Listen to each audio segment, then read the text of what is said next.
Inter process communication. Inter process communication के दो बहुत ही इंपॉर्टेंट पॉइंट है। एक चीज ये है कि इंटर प्रोसेस कम्युनिकेशन का मतलब क्या होता है। इंटर प्रोसेस कम्युनिकेशन प्रोसेस के दरमियान जो कम्युनिकेशन हो रही है उसमें किस किस चीज को इम्पोर्टेंट रखना है, इसको मद्देनजर रखना है, जिसको हमने फॉलो करनी है इंस्ट्रक्शंस। सबसे पहले आती है सिंक्रोनाइजेशन।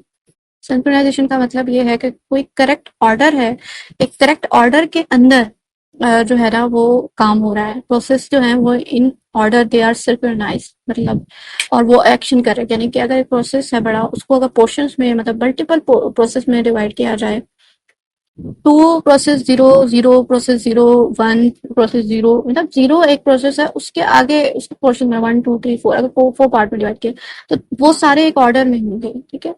और जितने भी एक प्रोसेसर के पास प्रोसेस आएंगे वो एक ऑर्डर के अंदर होंगे, एक के बाद दूसरे ने चलना है, दूसरे के बाद तीसरे ने, और वो एक दूसरे के जो प्रोसेस होंगे वो एक दूसरे से कनेक्टेड होंगे इस तरीके से कि वो अपनी जो एड्रेस होगी उसके साथ कोई ना कोई स्टार्टिंग और एंडिंग बिट्स लगे होंगे जिससे रिकग्नाइज होगा ये इस प्रोसेस का पार्ट है, ठीक है।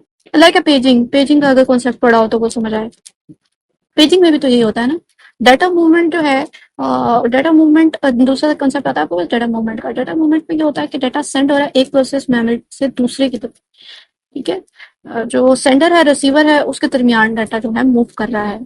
उसके बाद हमारे पास टाइप्स आती हैं पैरेलल कंप्यूटिंग के अंदर। अगर इंटर प्रोसेस कम्युनिकेशन हो तो उसकी कितनी आगे किस किस किस लेवल की जो है वो हो सकती है इंटर प्रोसेस कम्युनिकेशन, कितनी टाइप्स की हो सकती है। सबसे पहला आता है सिंपल इंस्ट्रक्शन मल्टी डाटा, मतलब सिंगल आपके पास इंस्ट्रक्शन है और मल्टीपल डाटा है।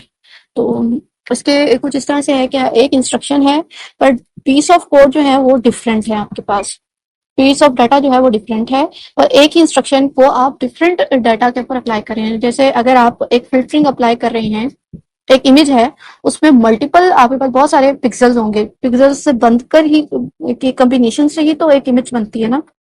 तो जो पिक्सल है उन सब पे एक ही फिल्टर अगर अप्लाई किया जाए, यानी फिल्टरिंग एक इंस्ट्रक्शन है जो हर पिक्सल पर हर ब्लॉक पर इमेज के पर प्रोसेस होगी। तो ये क्या है, एक सिंगल इंस्ट्रक्शन दी हमने और डाटा क्या थे, मल्टीपल थे। दूसरा मॉडल की बात करें तो दूसरा मॉडल हमारे पास आता है multiple instruction multiple data. Multiple instruction multiple data में क्या है, डिफरेंट इंस्ट्रक्शंस होंगी और डिफरेंट ही डाटा पर वो काम करेगा। जैसा कि आपके पास एक अमेजोन की एप्लीकेशन है, अमेजोन की एप्लीकेशन की अगर हम बात करें तो उसके अंदर जो आप एक ही टाइम पर मल्टीपल प्रोसेस हो रहे होते हैं, ठीक है। मल्टीपल प्रोसेस कैसे हो रहे होते हैं कि आप उस पर कोई ना कोई चीज सर्च कर सकते हैं, सर्च सर्विसेज भी प्रोवाइड की जाती है। जो यूजर है वो सर्च क्यूरीज वगैरह उस पर सर्च करके कोई भी प्रोडक्ट की कैटालॉग डाटा जो होता है वो देख सकता है। दूसरे क्या, उसको कोई ना कोई इंजन प्रोवाइड किया जाता है, रिकमेंडेशन इंजन, जो उसको उसकी एक्सेसिबिलिटी प्रोवाइड करता है कि वो डाटा को ब्राउज कर सके, देख सके। तीसरा, एक ही टाइम पर आप ऑर्डर प्रोसेसिंग, मल्टीपल यूजर है ना, मल्टीपल यूजर एक ही टाइम पर कुछ लोग जस्ट व्यू कर रहे होते हैं वहां पर चीजों को, तो जो सर्वर होता है वो उनको उसकी उनको जो चीज चाहिए होती है उसको दिखाता भी है, ठीक है। उनको उनकी जो सर्विस होती है उसको पूरा करता है। दूसरी चीज ये होती है कि ऑर्डर एक ही टाइम पर मल्टीपल लोग ऑर्डर कर रहे हैं तो उनको हैंडल करना। तो मल्टीपल मल्टीपल इंस्ट्रक्शंस है और मल्टीपल ही डाटा है, मतलब डिफरेंट डाटा है और डिफरेंट इंस्ट्रक्शन है जो एक ही एप्लीकेशन जो है या एक ही आपके पास जो अमेजोन की एप्लीकेशन है वो ही हैंडल कर रही है, ठीक है। तो ये सारी चीजें जो है वो आपके मल्टीपल इंस्ट्रक्शन मल्टीपल डाटा के अंदर आती है। तीसरा हमारे पास जो मॉडल आता है वो है सिंगल प्रोग्राम मल्टीपल डाटा, मतलब एक प्रोग्राम है और डाटा मुख्तलिफ है, ठीक है। यानी इंस्ट्रक्शन एक ही है लेकिन डाटा जो है वो मुख्तलिफ है।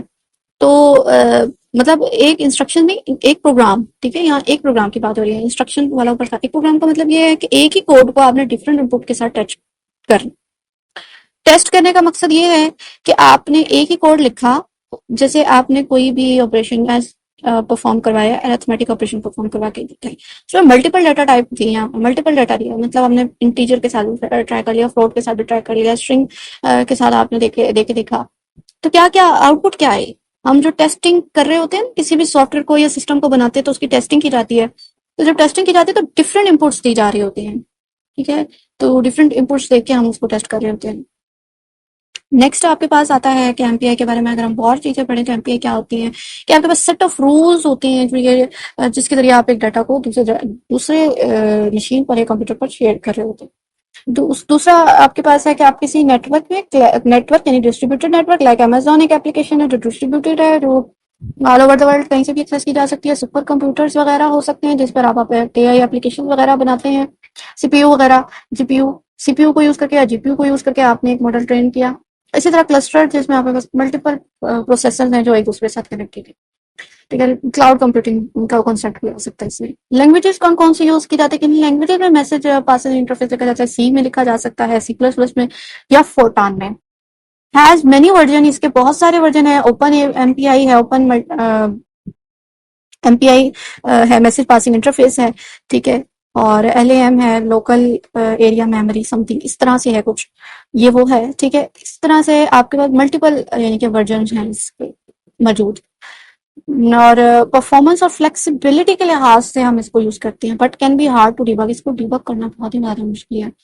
परफॉर्मेंस और फ्लेक्सिबिलिटी के लिहाज से हम ये ज्यादा जाना जाता है कि फ्लेक्सिबल है, और तरीका ये एमपीआई जो है एक सेट ऑफ रूल्स हैं जो यूज किए जाते हैं।